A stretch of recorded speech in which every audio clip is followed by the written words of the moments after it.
तो आज हम ब्रायन ट्रेसी की क्लासिक किताब गोल्स के मूल सिद्धांतों को समझने वाले हैं। हम देखेंगे कि कैसे अपनी महत्वाकांक्षा को असल में एक कामयाबी में तब्दील किया जा सकता है।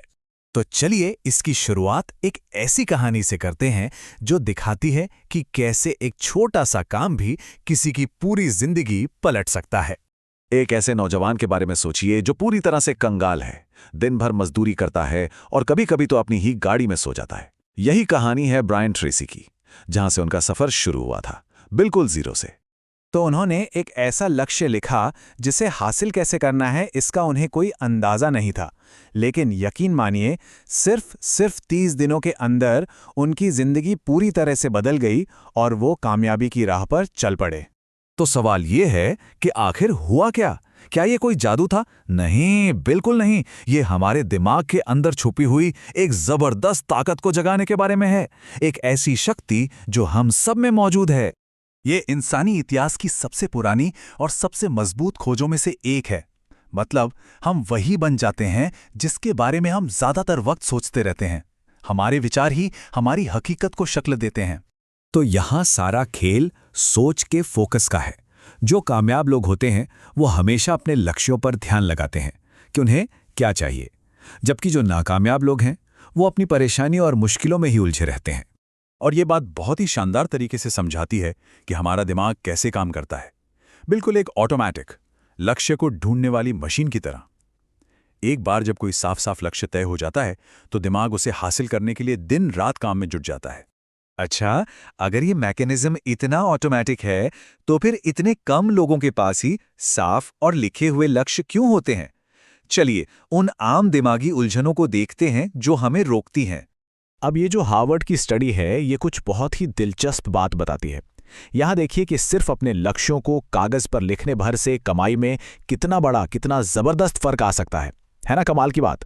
तो ये वो 4 बड़ी वजहें हैं जो एक तरह से हमारे अवचेतन मन में रुकावटें बन जाती हैं। पहली, लोगों को लगता है कि लक्ष्य उतने जरूरी नहीं हैं। दूसरी, उन्हें पता ही नहीं होता कि लक्ष्य सेट कैसे करें। तीसरी, फेल होने का एक गहरा डर। और चौथी, लोग क्या कहेंगे, इस बात का डर।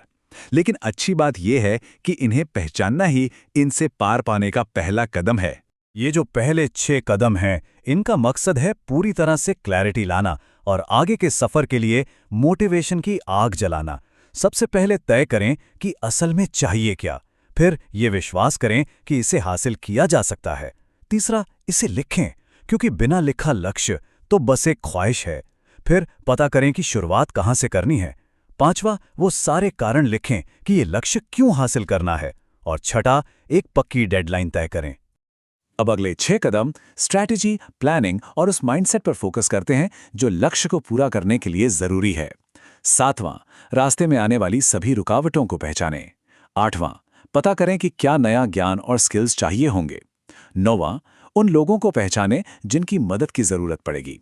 10वां, एक पूरा प्लान बनाएं, यानी इन सब चीजों को एक एक्शन सीक्वेंस में जोड़ दें।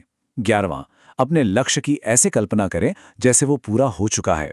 और 12वां, अपने प्लान पर पूरी लगन और मजबूत इरादे के साथ टिके रहें। ट्रेसी को यह एहसास हुआ कि कोई और उन्हें बचाने नहीं आने वाला। अगर उनकी जिंदगी में कोई बदलाव आना था तो उसकी शुरुआत भी उन्हीं को करनी थी। देखिए, कामयाबी के रास्ते में सबसे बड़ी रुकावट होती हैं हमारी नेगेटिव भावनाएं, और ये सभी इन 4 आदतों से पैदा होती हैं।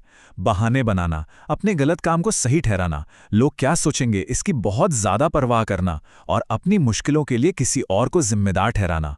और इन सब में सबसे खतरनाक है दूसरों पर इल्जाम लगाना। तो असल बात यह है कि जिस पल कोई दूसरों पर इल्जाम लगाना बंद कर देता है, उसी पल वो अपनी शक्ति वापस पा लेता है। तब वो अपनी जिंदगी का आर्किटेक्ट बन जाता है, हालात का शिकार नहीं।